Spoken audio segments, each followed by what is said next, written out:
Assalamualaikum warahmatullahi wabarakatuh.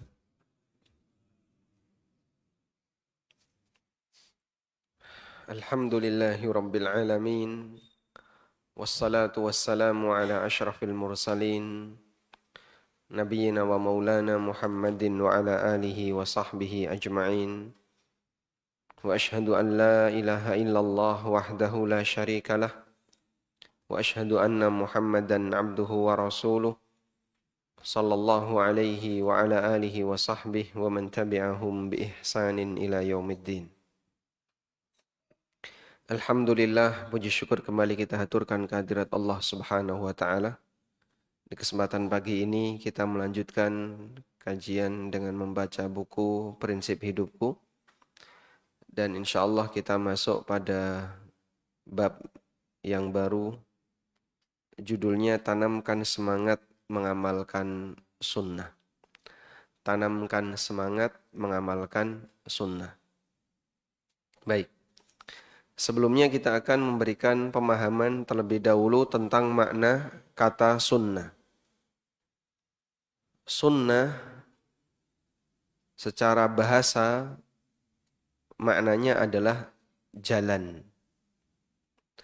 Sunnah secara bahasa maknanya adalah jalan. Sebentar. Baik.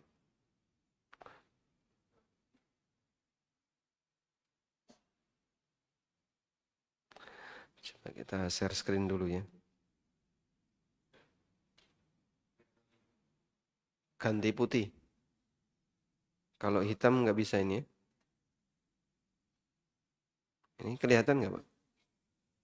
Nggak kelihatan. Ini gelap. Gelap.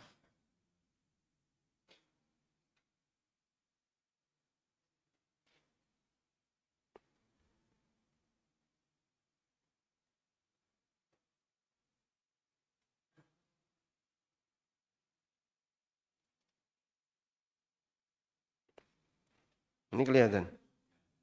Alhamdulillah, Masya Allah. Ya. Saya lupa kalau di sini senang yang terang ya.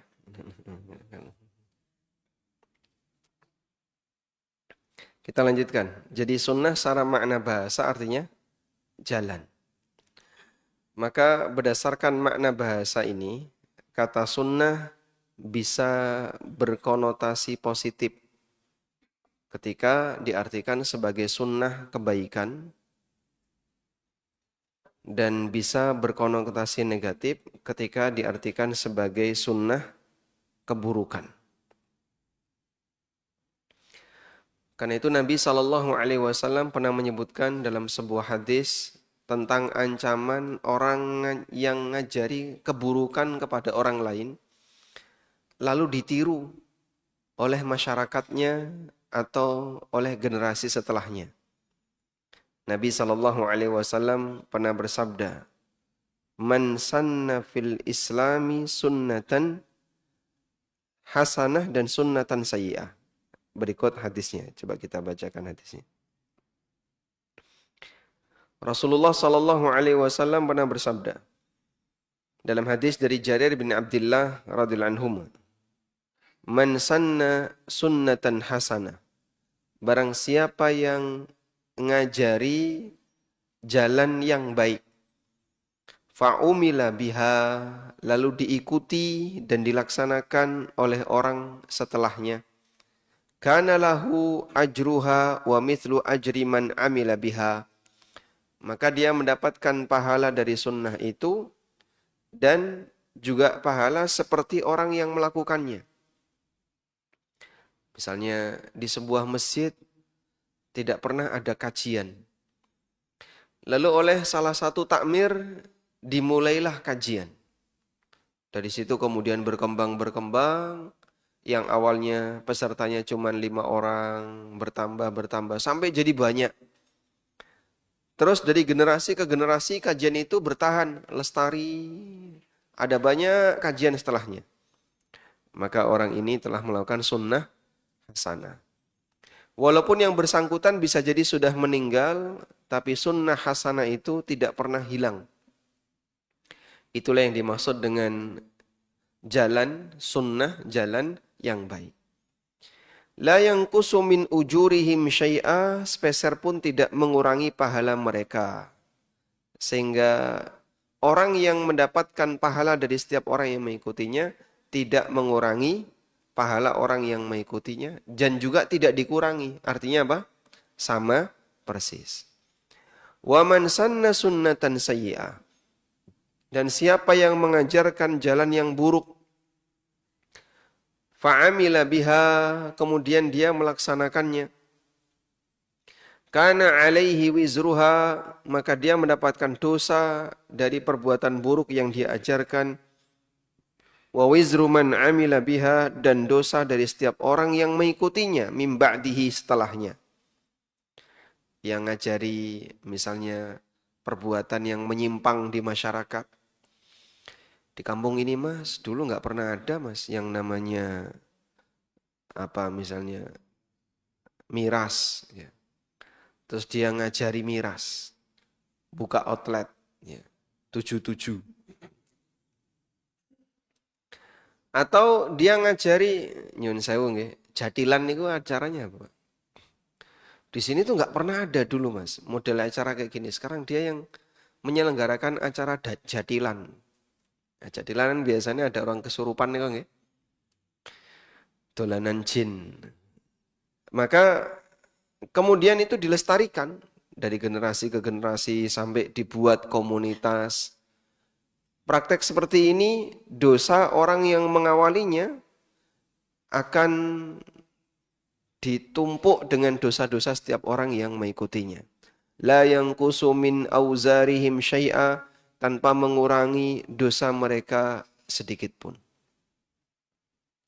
Karena itu jamaah yang dimuliakan Allah, berdasarkan hadis ini kita bisa lihat kata sunnah bisa bermakna kebaikan, bisa bermakna keburukan. Itulah makna sunnah dari sisi bahasa. Makna sunnah dari sisi bahasa. Dan kalau kita ingin punya amal yang usianya panjang, yaitu amal yang sifatnya jariyah, pahalanya terus mengalir. Maka ajarkan kebaikan bagi masyarakat, minimal kita ajarkan kebaikan di lingkup keluarga. Sehingga anak keturunan kita ngikuti kebiasaan baik dari ayahnya, ngikuti kebiasaan baik dari orang tuanya. Minimal itu, Pak. Karena itu Bapak bisa lihat ya, doa ibadur rahman. Doa ibadur rahman gimana? Walladzina yaquluna rabbana hab lana min ladunka dzurriyyatan. Nah, salah ya. Rabbana hab lana min azwajina wa dzurriyyatina qurrata a'yun waj'alna lil muttaqina imama. Di sini ada kalimat waj'alna lil muttaqina imama. Dan jadikanlah kami imam bagi orang bertakwa. Apa sih yang dimaksud jadikanlah kami imam bagi orang yang bertakwa? Di sini kalau ada orang ya, ini imam, lalu di sini ada makmum, makmum, makmum. Imamnya berada di depan. Imam bagi orang yang bertakwa. Berarti di sini ada takwa, di sini ada takwa. Di imamnya ada takwa, di makmumnya ada takwa. Mana yang lebih bertakwa, imamnya atau makmumnya, Pak? Ya? Imamnya. Kenapa? Karena dia memimpin orang-orang yang bertakwa. Apa sih maksud dari ayat ini atau dari doa ini? Misalnya bapak-bapak saya tanya ya, Anda imam enggak? Imam bagi siapa? Keluarga. Baik. Bapak sudah merasa bertakwa belum? Sudah? Sudah bertakwa belum? Insya Allah. Baik. Berarti sudah siap jadi imam? Makmumnya berapa, Pak? 2. Istrinya 1. Anaknya yang banyak gitu. Baik. Ketika kita dalam posisi saya belum yakin sebagai orang yang bertakwa, bagaimana mungkin saya bisa ngimami orang yang bertakwa? Wong saya belum bertakwa. Maknanya adalah berusahalah kamu untuk menjadi orang baik. Karena kamu akan ditiru oleh anak keturunanmu dalam kebaikan itu. Sehingga kalau kamu berusaha jadi orang baik, lalu diikuti oleh anak keturunanmu dalam kebaikan itu, maka kau memimpin dalam ketakwaan. Kau memimpin dalam ketakwaan. Makanya kita memohon kepada Allah bentuknya permohonan. Kita menyampaikan kepada Allah bentuknya doa. Waj'alna, dan jadikanlah kami imam bagi orang yang bertakwa. Artinya berikan kemampuan bagi kami untuk jadi orang soleh, agar nanti anak-anak saya ngikuti saya dalam kesolehan. Kita mohon bimbingan kepada Allah, dan kita mohon kepada Allah agar kita dijadikan sebagai orang baik, agar kita diikuti oleh anak keturunan kita dalam kebaikan. Itulah makna waja'alna lil muttaqina imama. Karena yang namanya sunnah sehari-hari atau aktivitas sehari-hari itu ada yang berkonotasi kebaikan, ada yang berkonotasi keburukan. Baik dan buruk pasti akan diikuti, maka jangan sampai kita mengajarkan hal yang buruk, sebab itu akan menjadi dosa jariah. Sebaliknya kita berusaha untuk ngajari yang baik agar menjadi pahala jariah. Minimal kepada siapa jemaah? Kepada anak keturunan. Baik, sekarang kita lanjutkan. Ini makna sunnah dari sisi apa? Bahasa. Kemudian ada sunnah dalam makna istilah. Sunnah dalam makna istilah. Secara istilah, makna kata sunnah itu tergantung penggunaan. Tergantung penggunaan. Sunnah yang digunakan dalam istilah ilmu fikih. Dalam istilah ilmu fikih, sunnah artinya adalah perintah yang tidak wajib. Sunnah itu perintah untuk dikerjakan, tapi sifatnya tidak wajib. Sehingga sunnah itu juga perintah. Cuman perintah yang tidak wajib. Contohnya apa, Pak? Salat sunnah.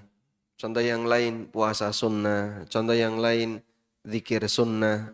Dan seterusnya. Ini makna kata sunnah dalam istilah ilmu fikih. Dan ini ya yang paling sering kita dapatkan. Perbuatan ini sunnah. Perbuatan ini wajib. Makna sunnah di situ apa? Perbuatan ini wajib, perbuatan ini sunnah. Makna sunnah di situ apa? Tidak wajib. Artinya kalau dikerjakan dapat pahala, kalau ditinggalkan tidak berdosa. Itu sunnah dalam kajian ilmu fikih. Yang kedua, ada sunnah dalam pemahaman ilmu hadis. Sunnah dalam istilah ilmu hadis, maknanya adalah semua yang datang dari Nabi Sallallahu Alaihi Wasallam. Atau bahasa lainnya, semua yang informasi tentang Nabi Sallallahu Alaihi Wasallam. Baik ucapan beliau, perbuatan beliau, persetujuan beliau, aktivitas sehari-hari beliau, adab beliau, tata cara makan, tata cara minum. sejarah beliau, semuanya tercakup dalam kata sunnah menurut istilah ulama ahli hadis. Baik yang ada kaitannya dengan amal maupun yang tidak ada kaitannya dengan amal. Misalnya, seperti apa model rambut Nabi Shallallahu Alaihi Wasallam? Itu masuk kategori ini bagian dari sunnah, tapi dalam istilah ulama hadis. Ya. Yang ketiga, sunnah dalam istilah ilmu usul fikih. Maknanya adalah ajaran Nabi Sallallahu Alaihi Wasallam yang bisa dijadikan sebagai dalil. Ajaran Nabi Sallallahu Alaihi Wasallam yang bisa dijadikan dalil. Untuk dipraktekkan oleh umat. Untuk dipraktekkan oleh umat. Contohnya apa, Pak? Nah, contohnya ya amalan sehari-hari yang bisa dipraktekkan oleh umat. Baik. Kalau tidak bisa dipraktekkan oleh umat, maka tidak masuk kajian sunnah dalam pembahasan ulama usul fikih. Misalnya mukjizat itu tidak bisa dipraktekkan oleh umat. Saya mau tiru mukjizat Nabi Shallallahu Alaihi Wasallam. Saged boten? Bisa enggak? Tidak. Walaupun itu dibahas dalam kajian sunnah menurut istilah ulama ahli hadis. Wallahu a'lam. Baik. Nah, kemudian dalam kajian kita makna sunnah di sini apa, Pak? Yang kami maksud di sini sunnah Nabi Sallallahu Alaihi Wasallam adalah semua ajaran beliau, baik yang ada dalilnya, baik yang sifatnya ucapan, perbuatan, maupun persetujuan atau aktivitas sehari-hari yang bisa menjadi panduan bagi umat. Semua ajaran beliau Sallallahu Alaihi Wasallam. Bersemangatlah untuk mengamalkan semua ajaran Nabi Sallallahu Alaihi Wasallam sebisa yang kita lakukan. Baik dalam urusan ibadah, dalam urusan muamalah, dalam urusan keluarga, dalam urusan interaksi dengan tetangga, dalam urusan adab sehari-hari maupun yang lainnya. Ajaran itu mencakup apa saja? Pertama, ibadah. Ini yang paling utama. Bagaimana ajaran Nabi SAW dalam ibadah? Ada panduannya lengkap. Yang kedua, dalam muamalah. Bagaimana ajaran Nabi SAW ketika kita bermuamalah? Juga ada panduannya. Yang ketiga, dalam masalah adab. Adab terhadap keluarga, adab terhadap tetangga, adab terhadap teman, dan seterusnya. Adab terhadap orang tua. Kemudian juga sunnah dalam urusan aktivitas harian. Bagaimana tata cara tidur yang sesuai sunnah. Bagaimana cara makan yang sesuai sunnah. Ada nggak panduannya? Ada. Nah, yang seperti ini semuanya telah ada panduan dari Nabi Sallallahu Alaihi Wasallam. Dan itulah yang kita maksud, bersemangatlah mengamalkan sunnah Nabi Sallallahu Alaihi Wasallam dalam semua keadaan. Termasuk merawat fisik ini ada sunnahnya enggak, Pak? Ada? Ada. Potong kuku, kemudian cukur kumis, cukur bulu-bulu yang lain. Itu ada sunnahnya. Sehingga bagaimana cara merawat badan ada panduannya. Demikianlah Allah Subhanahu wa taala sediakan kepada umat manusia panduan yang demikian lengkap melalui aktivitas yang dilakukan oleh Nabi Sallallahu Alaihi Wasallam. Baik. Apa hukumnya memakai semir bagi yang sudah beruban? Ada sunnahnya.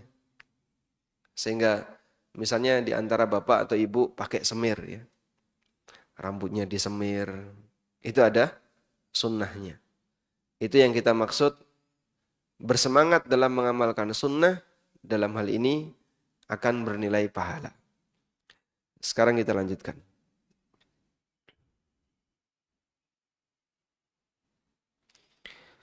Mengamalkan sunnah Nabi Sallallahu Alaihi Wasallam berarti membumikan ajaran beliau. Membumikan ajaran beliau itu maksudnya gimana, Pak? Menerapkan ajaran beliau di muka bumi. Dan itulah bukti cinta kita kepada Allah dan Rasul-Nya Sallallahu Alaihi Wasallam. Sebagaimana yang Allah firmankan, "Qul in kuntum tuhibbunallaha fattabi'uni yuhibbukumullah wa yaghfir lakum dzunubakum." Katakan wahai Muhammad, in kuntum tuhibbunallah, jika kalian mencintai Allah, fattabi'uni, maka ikutilah aku. Aku di sini siapa, Pak? Rasulullah sallallahu alaihi wasallam. Ada khatib yang salah. Aku di sini Allah. Saya pernah ngikuti Jumatan, kemudian khatibnya mengatakan fattabi'uni, maka ikutilah aku, Allah. Oh, beliau keliru ya. Yang betul fattabi'uni di sini adalah ikutilah aku, maksudnya adalah Nabi sallallahu alaihi wasallam. Yuhibbukumullah, maka Allah akan mencintai kalian. Wa yaghfir lakum dzunubakum, dan mengampuni dosa-dosa kalian. Sebagian ulama menyebut ayat ini dengan sebutan ayat ujian. Ayat ujian. Atau diistilahkan dengan ayatul mihnah. Ayatul mihnah. Ayat ujian. Kenapa disebut sebagai ayat ujian? Karena ayat ini memberikan penjelasan tentang bagaimana cara orang membuktikan klaim dia. Membuktikan klaim. Ngaku-ngaku.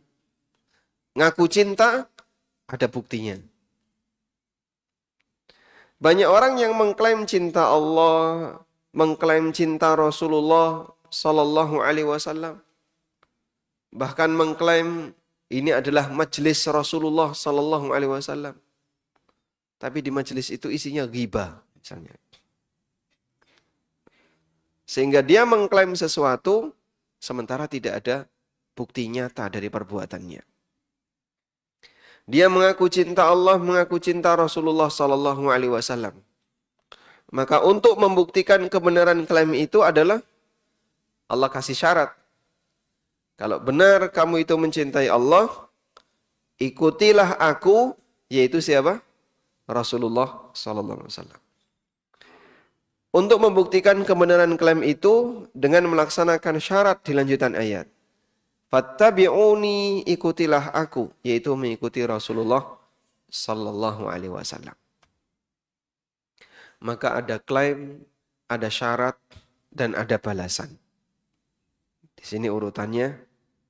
Ada klaim, pengakuan, ada syarat, dan ada penilaian, dan ada balasan.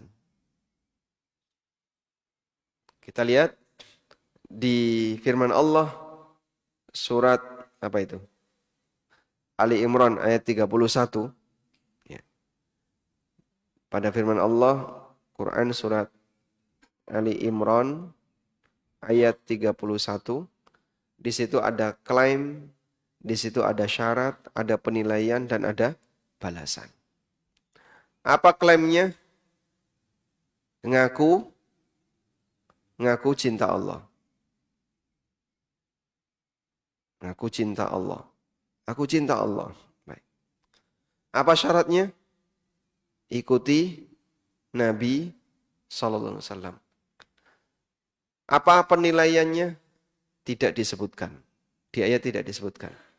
Apa balasannya? Ada dua. dicintai Allah. Yang kedua, diampuni dosanya. Udah? Sehingga pada ayat itu ada klaim, ada syarat untuk membuktikan klaim itu. Nah, penilaian klaim tidak disebutkan, tapi langsung disebutkan balasan. Karena disebutkan balasan melebihi dari sebatas dinilai klaimnya. Kalau kamu ngaku cinta Allah, ikutilah Nabi, maka pengakuanmu benar, Allah akan mencintaimu dan diampuni dosamu. Nah, di bagian ini pembenaran pengakuan tidak disebutkan. Pembenaran pengakuannya tidak disebutkan. Sehingga tidak ada penilaian terhadap klaim itu, tapi adanya apa? Langsung balasan terhadap klaim. Bisa dipahami insya Allah? Baik. Demikianlah kandungan yang bisa kita ambil dari makna ayat Quran surat Ali Imran ayat 31. Baik. Selanjutnya, Bapak Ibu yang dimuliakan Allah, dalam ayat ini Allah Subhanahu wa taala menyebutkan tentang keberadaan orang yang mereka mengaku cinta Allah. Siapa sih yang dimaksud, Pak? Semua orang yang mengakui Allah itu ada. Baik Yahudi, Nasrani, bahkan termasuk musyrikin yang tinggal di Mekah. Orang-orang musyrikin yang tinggal di Mekah, yang menjadi musuh Nabi SAW, juga punya pengakuan seperti ini. Kami itu cinta Allah. Kami bertetangga dengan Baitullah, melestarikan Baitullah, merawat Baitullah, dan seterusnya. Sehingga menurut mereka, mereka adalah orang yang mencintai Allah. Maka Allah meminta bukti kepada mereka. Kalau kalian mencintai Allah, ikutilah Nabi yang diutus oleh Allah Subhanahu wa taala. Bentuk mengikuti Nabi SAW adalah dengan mengamalkan sunnah beliau, ajaran beliau, baik dalam berakidah, urusan ibadah, adab sehari-hari, termasuk adab dalam bermuamalah. Mengikuti Nabi SAW. Mengikuti Nabi SAW.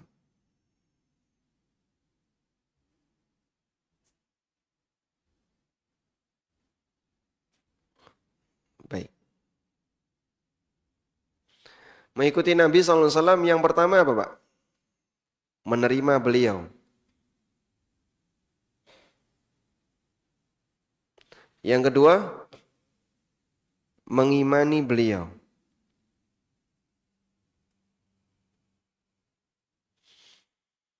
Ada nggak Pak orang yang menerima tapi tidak beriman? Ada. Contohnya, beberapa orang musyrikin itu tidak memusuhi Rasulullah SAW. Seperti Abu Talib. Bahkan membela Nabi SAW.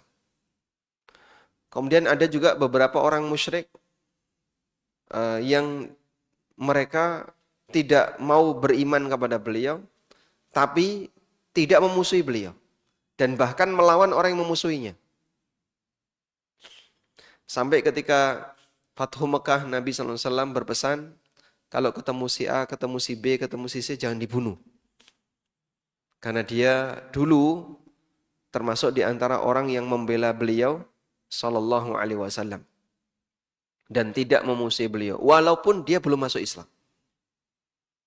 Misalnya, ada yang menerima tapi tidak mengimani. Contohnya Abu Talib. Nomor 1, oke. Nomor 2, tidak. Ini contohnya siapa? Abu Talib. Baik. Dan ini syarat sebagai muslim. Menerima beliau dan mengimani beliau. Yang dimaksud mengimani beliau adalah mengimani kalau beliau adalah utusan Allah dan mengikuti ajaran beliau, mau masuk Islam. Yang ketiga, mengikuti dalam urusan agama. Baik dalam masalah akidah, dalam masalah ibadah, dalam masalah muamalah, dan yang lainnya. Baik. Untuk yang ketiga ini, inilah tugas seorang muslim. Muslim nomor 1 dan 2 pasti. Seorang muslim menerima beliau, mengimani beliau. Namun nomor 3, ini terkadang banyak yang gagal. Sehingga kualitas seorang muslim di nomor 3, ini ada yang tinggi, ada yang rendah. Mengikuti sunnah Nabi SAW dalam urusan agama. Dah? Kembali ke sini tadi ya. Jadi kita tadi sudah menyebutkan ada klaim, ada bukti, ada balasan. Semua muslim mengaku cinta Rasulullah SAW. Cinta Allah dan cinta Rasul. Maka ukuran balasan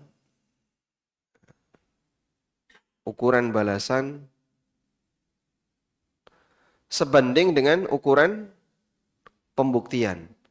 Ukuran balasan sebanding dengan ukuran pembuktian. Semakin tinggi kualitas pembuktian, semakin tinggi balasan. Semakin rendah kualitas pembuktian, semakin rendah balasan. Sehingga kalau kita ingin menjadi orang yang semakin dicintai oleh Allah, jadilah manusia yang 100% mengikuti Rasulullah SAW. Tapi kalau kualitas mengikuti Nabi SAW masih rendah, maka balasannya juga rendah. Saya ulang ya. Baik. Coba bangun yang sudah tidur dibangun ya. Semakin mengikuti Nabi SAW, maka balasannya semakin besar. Balasannya apa sih Pak? Apa tadi balasannya?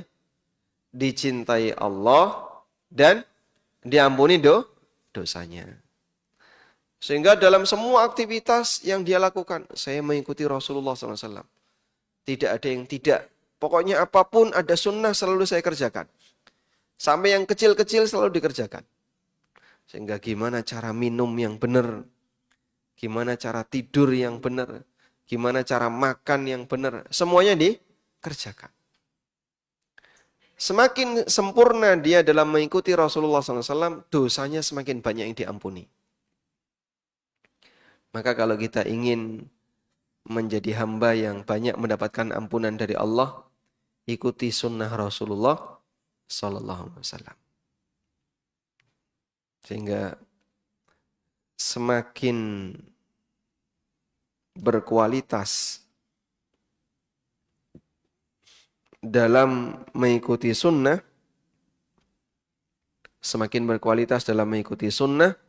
maka balasan semakin sempurna. Balasannya akan semakin sempurna.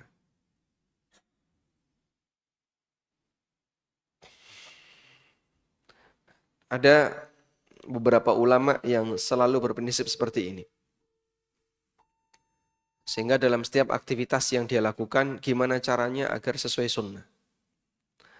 Sampai berpakaian itu selalu berwarna putih. Memakai komis. Nabi SAW menyukai komis. Komis itu kayak gimana sih Pak? Wallahu a'lam. Ada yang memahami komis itu ya seperti gamis. Dan ada yang memahami komis itu ya pakaian yang ada lengannya, sehingga dia tidak gampang lepas seperti pakaian kita pada umumnya. Dan alasan mereka kenapa selalu seperti itu? Saya tidak ingin melepas sunnah walaupun hanya sehari. Dalam kehidupan saya ingin selalu nempel dengan sunnah. Kalaupun saya mati dalam kondisi sedang mengamalkan sunnah. Dan itu selalu diiringi dengan niat. Pakai baju putih. Nabi SAW menyukai warna putih. Pakai seperti ini, Nabi SAW menyukai yang seperti ini. Nyisir rambut, kanan dulu atau kiri dulu? Kanan dulu. Ketika makan, apa yang harus dilakukan?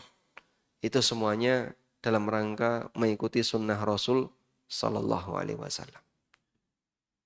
Baik. Dan berat ya praktek seperti ini bagi mereka yang ingin menjaganya perlu perjuangan. Nah, ada satu buku Bapak Ibu yang mungkin Anda bisa jadikan ini sebagai referensi. Buku itu judulnya Fikih Adab. Semoga ada di sini. Nah, kitab ringkasan kitab adab. Fuad bin Abdul Aziz Asy-Syalhub. Buku ini bagus ya, mengajarkan aneka adab dalam setiap kehidupan manusia.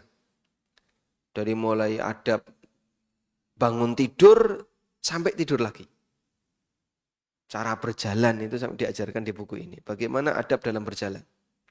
Bagaimana adab dalam berpakaian. Bagaimana adab makan minum. Adab ketika bersama keluarga dan seterusnya. Nah, kalau bisa mungkin kita bisa mempelajari buku ini. Karena ini salah satu di antara buku yang mengumpulkan masalah-masalah adab dengan bahasa yang lebih ringan. Sebelumnya sudah ada buku tentang masalah adab, Al-Adab Asy-Syar'iyyah, karya Ibnu Muflih, tapi cukup tebal. Yang kami punya ada 3 jilid. Dan itu mungkin cukup berat. Yang lebih ringan buku ini, Fikih Adab.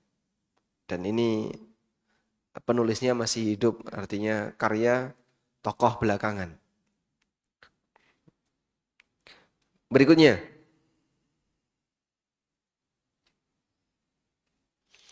Berkaitan dengan prinsip mengikuti sunnah Nabi SAW, maka di situ ada 2 pelajaran yang bisa kita jadikan sebagai panduan.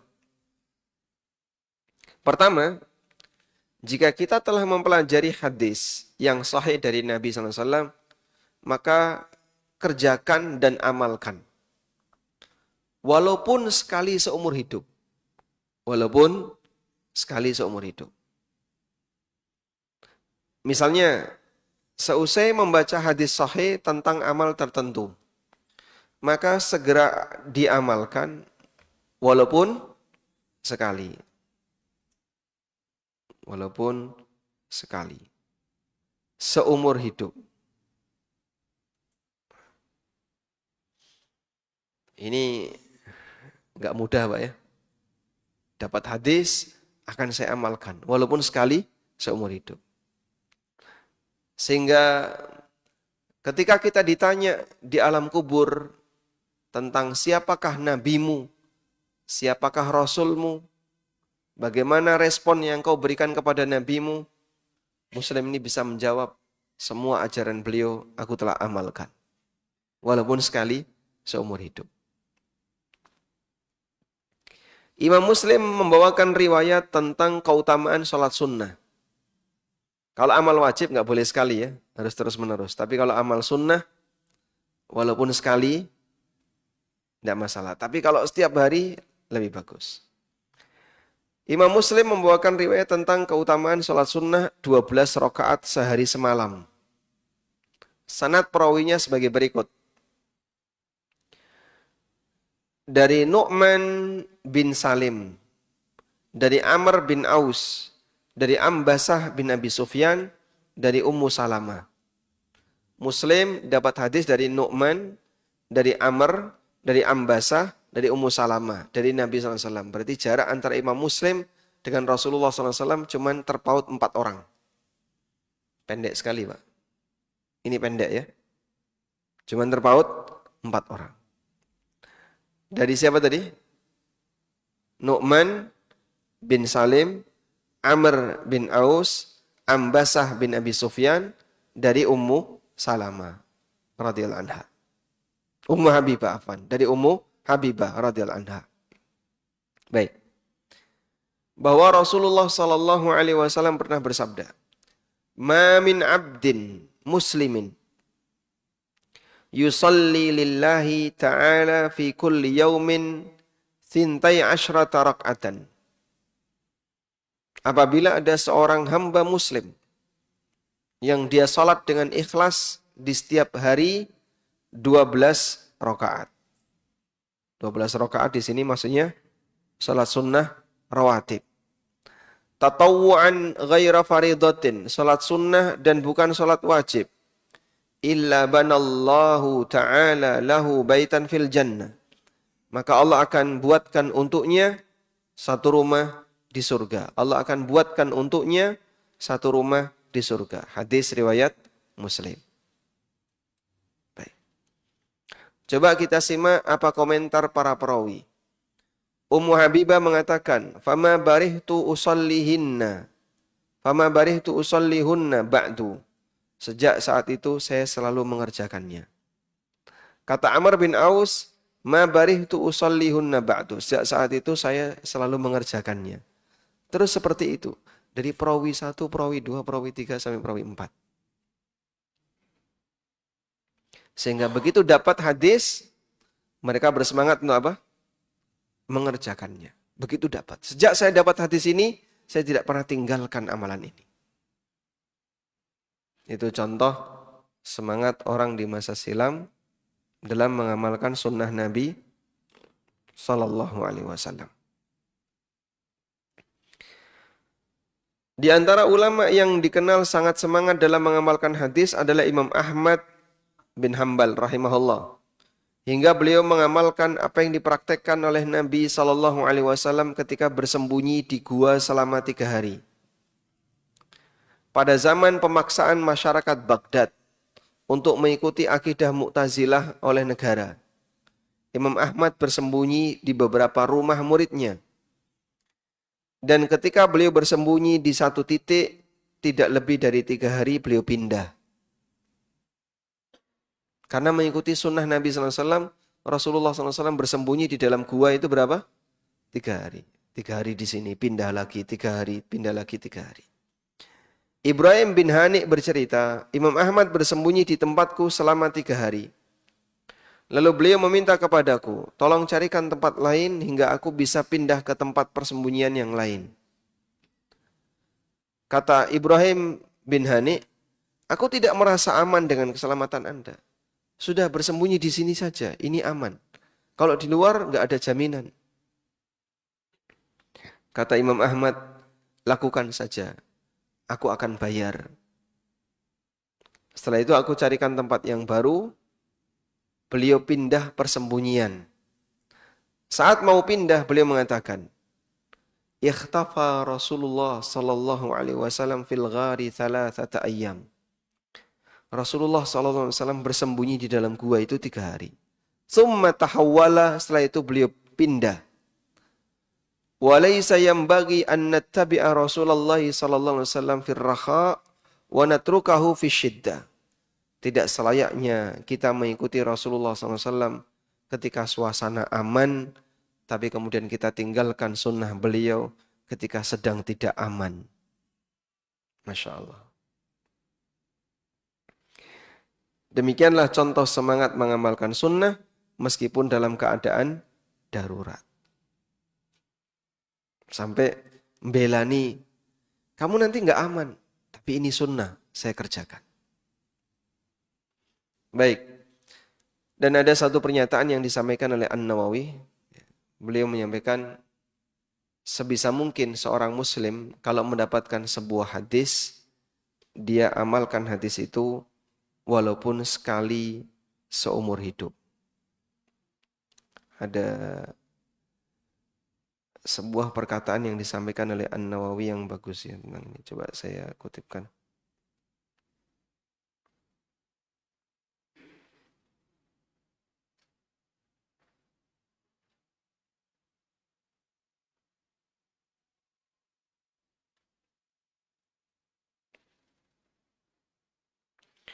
Qala An-Nawawi, kata An-Nawawi rahimahullah, wa fihi ma kana as-sahabatu alaihi min ar-raghbah fit ta'at hina yablughuhum wa ta'assuf ala ma yafutuhum minha.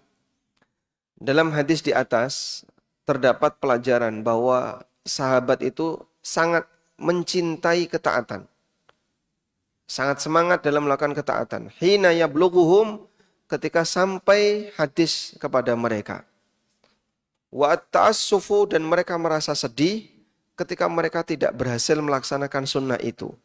Wa in kanu la ya'maluna idhama mauqihi, meskipun mereka tidak mengerjakan di banyak kondisi. Sehingga terkadang mereka ketika tidak pernah melakukannya, mereka itu sedih. Saya tidak pernah melakukan sunnah seperti ini. Disitulah semangat para ulama di masa silam ketika mengamalkan sunnah. Wallahu a'lam. Baik, demikian yang bisa kita sampaikan. Semoga apa yang kita bahas ini bermanfaat. Wassallallahu ala nabiyyina Muhammadin wa ala alihi wa sahbihi wasallam.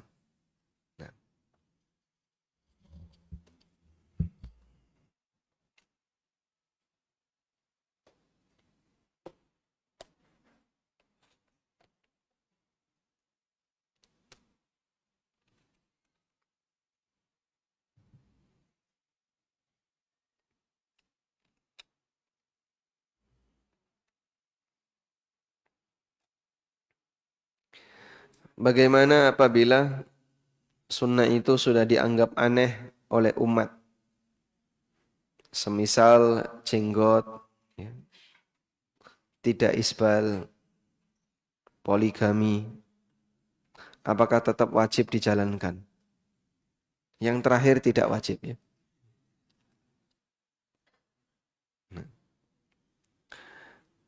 Dan ini bukti pembenaran yang pernah disampaikan oleh Rasulullah sallallahu alaihi wasallam. Bada'al Islamu ghariban wa sayaudu ghariban kama bada. Islam datang dianggap aneh dan akan kembali dianggap aneh sebagaimana ketika datang. Fatuba lil ghuraba, maka kebahagiaan bagi orang yang dianggap aneh. Tapi aneh dalam kebaikan itu membanggakan daripada aneh dalam keburukan. Silverman itu aneh nggak Pak? Aneh. Oh, ini tengah perapatan dia berani kok. Dia nggak pakai baju, cuman pakai kolor ya. Kemudian seluruh badannya ditutupi seperti itu. Kita merasa aneh. Fenomena Silverman kan baru muncul belakangan ya. Dulu-dulu nggak pernah ada orang seperti itu. Tapi kemudian tiba-tiba muncul dan semarak di mana-mana. Anak-anak yang sudah kehilangan masa depan itu aneh. Dan dia nggak merasa malu. Bahkan pamer di perempatan. Maka jangan kalah mental dengan Silverman. Dalam mengamalkan sunnah walaupun disebut aneh, kita akan tetap untuk mengamalkannya. Walaupun disebut aneh. Mungkin ya sekitar tahun 90-an jilbab itu masih jarang Pak ya. Masih jarang. Bahkan saya dapat info kampus Islam itu dulu pernah membolehkan tidak pakai jilbab. UII ya, Universitas Islam Indonesia, dulu mahasiswinya itu nggak pakai jilbab. Ada yang pakai jilbab, ada yang nggak pakai jilbab. Terus belakangan diwajibkan sampai sekarang. Sehingga dulu pakai jilbab itu aneh. Karena jarang yang menggunakannya. Alhamdulillah sekarang pakai jilbab besar sudah menjadi pemandangan hal yang biasa. Maka sebenarnya perlu pembiasaan saja. Perlu pembiasaan. Nah, Sehingga jadilah orang yang menjadi pioner dalam melakukan kebiasaan yang baik. Semoga diikuti oleh banyak orang. Assalamualaikum waalaikumsalam. Bagaimana jika seorang suami tidak jujur dalam perkataan dan perbuatannya? Apakah sebagai istri tetap apa ini? Taat berbakti pada suami? Tidak jujurnya dalam masalah apa ini? Hah? Apakah beliau menyembunyikan keluarga yang lain?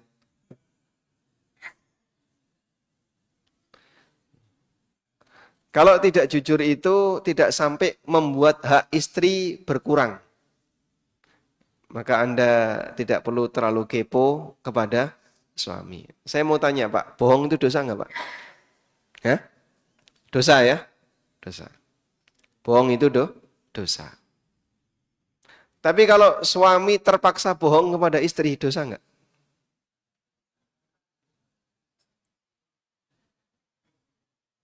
Sebentar dulu, sebentar dulu.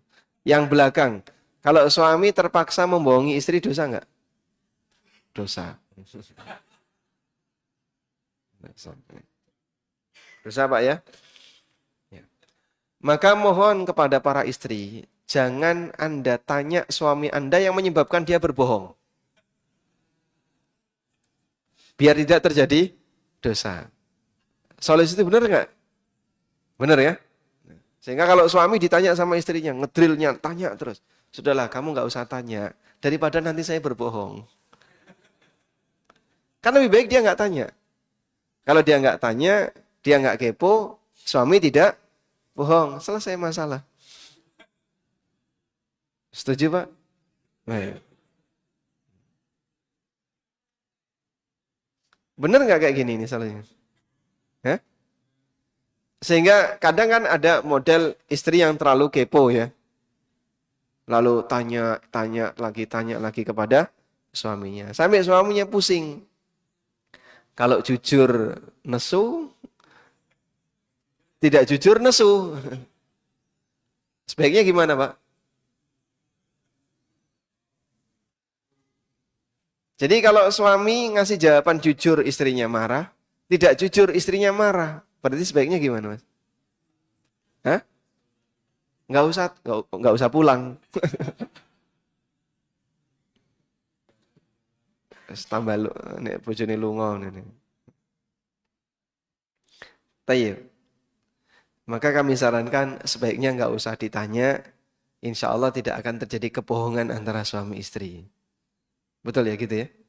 Ya, sehingga ibu-ibu jangan terlalu kepo dengan suaminya. Yang penting suami Anda masih hidup. Gitu aja udah bagus ya. Karena kalau terlalu sering ditanya nanti tertekan cepat mati. Betul Pak.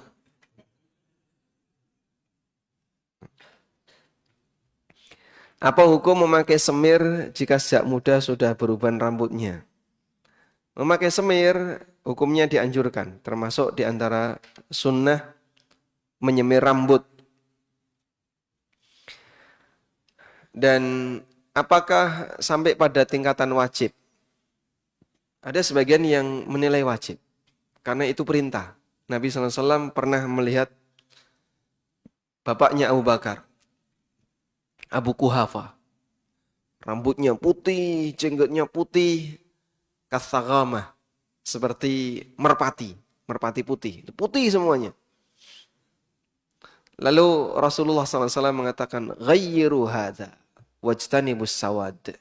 Ubahlah semua yang putih ini, tapi hindari yang berwarna hitam. Sehingga ada perintah ubahlah, sebagian mengartikan perintah ini wajib. Maka nyemir uban itu sebagian ulama menghukumi wajib. Namun jumhur mengatakan nyemir uban hukumnya sunnah dan tidak wajib. Sehingga kalaupun tidak menyemir rambut tidak sampai pada tingkatan berdosa. Tapi kalau bisa Andaikan Bapak Ibu bisa nyemir, insya Allah itu lebih bagus.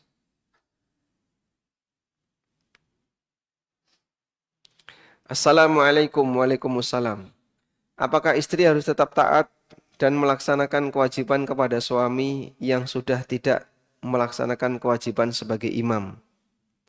Tidak pernah sholat tahajud, tidak pernah puasa sunnah, tidak pernah baca Quran, hanya melakukan ibadah yang wajib saja. Masya Allah. Andaikan betul suami Anda tidak pernah bolong ibadah yang wajib, insya Allah masuk surga.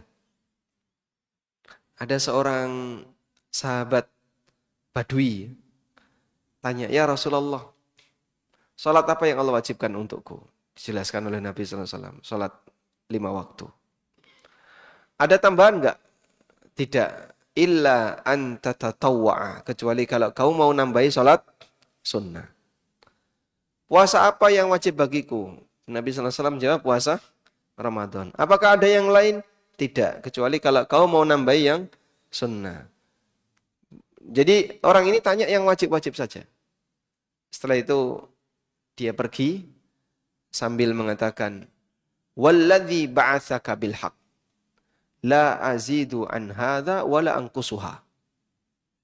Demi zat yang telah mengutus Anda dengan membawa kebenaran, enggak bakalan aku tambahi dan tidak akan aku kurangi. Lalu Rasulullah SAW mengatakan, dakhalal jannah in sadaqa. Kalau benar, dia masuk surga. Sehingga mengamalkan yang wajib saja, orang ini bisa masuk surga. Maka kalau suami ibu seperti itu, insya Allah, jika dia komitmen yang wajib saja, nggak ada yang dikurangi, insya Allah termasuk suami yang baik. Ya. Istri wajib taat nggak? Wajib. Ya. Karena dia tidak mengurangi kewajiban. Sehingga yang dimaksud tidak bisa jadi imam di sini, ya beliau jadi imam. Imam yang wajib. Dan sampaikan kepada beliau, wahai suamiku, imam tidak boleh masbuk. Nah, imam kalau masbuk ya nggak bisa ya. Baik. Demikian wassallallahu ala nabiyyina Muhammadin wa ala alihi wa sahbihi wasallam. Wa akhiru da'wana alhamdulillahi rabbil alamin. Wassalamualaikum warahmatullahi wabarakatuh.